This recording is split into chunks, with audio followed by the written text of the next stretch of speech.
For those of you who do not know me or we haven't met yet, I'm Pastor Justin, one of the pastors at United Lutheran. And I grew up in a little town in southern Iowa, which is, well, it was so small, Red Wing is about 20 times the size of the town of Montezuma. And why that's important is then the school district was, of course, very small as well. We had about 50 boys, freshmen through senior, who were out for the high school football team.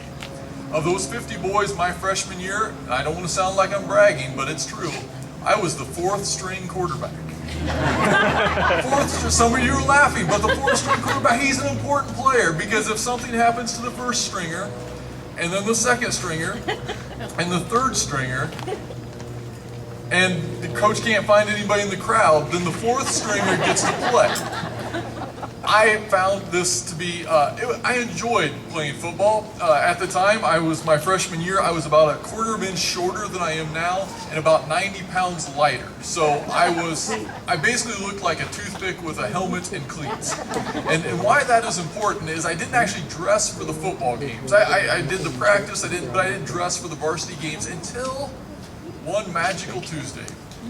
Coach Brand came up to me and said, "Justin, you're going to dress this Friday night." And that was a big deal because that meant I was able to hang out with all the other cool quarterbacks in the pregame, throwing those bombs down the sidelines. Even more importantly, I was able to wear my football jersey to school on Friday. And if you dress for a varsity game, not only did you get to wear your football jersey, you were able to give your other football jersey away. By some miracle, I actually had a girlfriend at that time. If you saw pictures of me as a ninth grader, you would know that is a miracle. So I was on top of the world. Football game came, and long story short, we played extremely well, and the other team was really, really bad. It was our last game of the year, and in the state of Iowa, if you're up by 50 or nothing in the second half, the game is immediately called off. It was 37-0 at the end of the second quarter. I remember hanging out with the seniors who were already off the field, who weren't going to be playing anymore, acting like I was one of the cool guys. It was so great to be on the team. We came out, they started the second half, and immediately the coach put in the second string quarterback. He led the team down 44-0. I'm like, oh, this is going to be great. Next time, he's going to put the third stringer in. He's going to lead them down for a touchdown. The game's going to be over. We're going to go to the dance. I'm going to get to hang out with one of the guys because, I'm part of the team. And that's the most important thing in the world, right? To be a part of the team. Then something kind of strange happened. The coach turned to me as the other team had the ball and he said, "Hey, Justin, get ready." And I looked back at my high school coach and I said, "Get ready for what?" He laughed and he said, "Warm up, you're going to go into the game."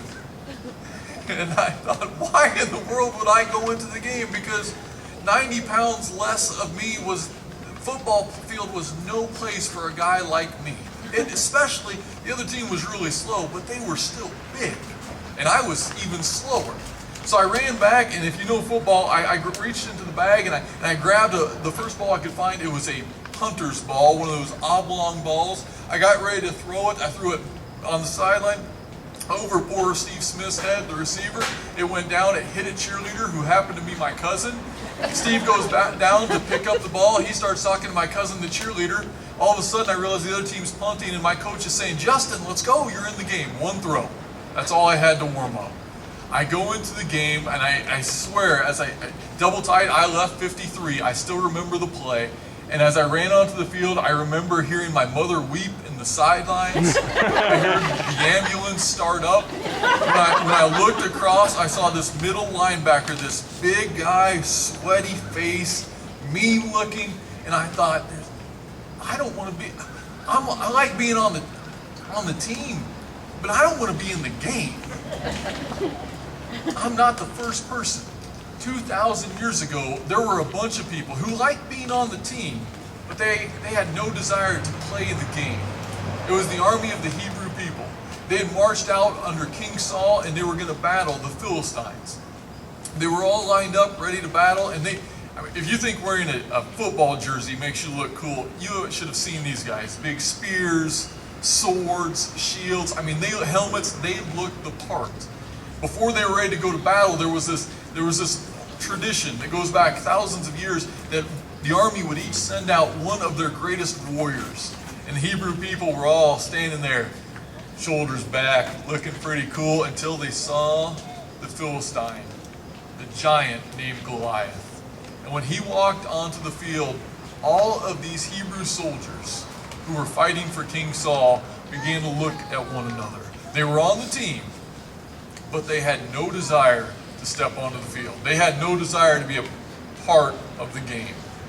And so even though Goliath stood out before them day after day, mocking them, still nobody would go out until finally, as luck would have it, or greater than luck, sovereignty would have it, a little water boy, a shepherd boy, literally bringing water to his brothers, showed up. His name was David. He brought again water to his brothers. Water boy is even below fourth stringer. And yet he hears this Goliath saying all these horrible things about the Hebrew people, and more specifically about their God, the God of Abraham, the God of Isaac, and the God of Jacob. So he runs to King Saul and he says, can I fight against him? And King Saul says, well, of course you can't. You're a little pipsqueak. There's no way. And yet David persists, and after looking around, King Saul realizes there's nobody else who's willing to fight. So King Saul decides, okay, we'll send him into battle. Of course he's going to lose, but at least maybe his courage will rally the troops. So they put David in all of this armor. And yet it's so big, it's so bulky, he can't even stand. And so finally they take the armor off. He picks up his slingshot and a couple of rocks, and he runs onto the field. Everyone else was content to just be on the team. David actually wanted to play the game. That's why he's remembered as one of the great heroes of the faith, is because when God had a game, had something that needed to be done, David said, I don't want to just be on the team. I actually want to play the game. You know the rest of the story, most of you. David hurled that slingshot. Next thing you know, David fell to the ground. And the Hebrew people proved to be victorious. David goes on to become one of the most important, probably the second most important person in the entire Old Testament. And he is known as the king who's after God's own heart. The reason why David is remembered is because he played the game. And our hope, whether you go to United or Lutheran, or you're just passing down the street and you had no idea what you were sitting down to tonight, the hope is this: you're all on the team. That wasn't your choice. By virtue of the grace of God in Jesus Christ, we have all been called onto God's team. The question is, in the months to come, are we going to play the game that God has in store for us?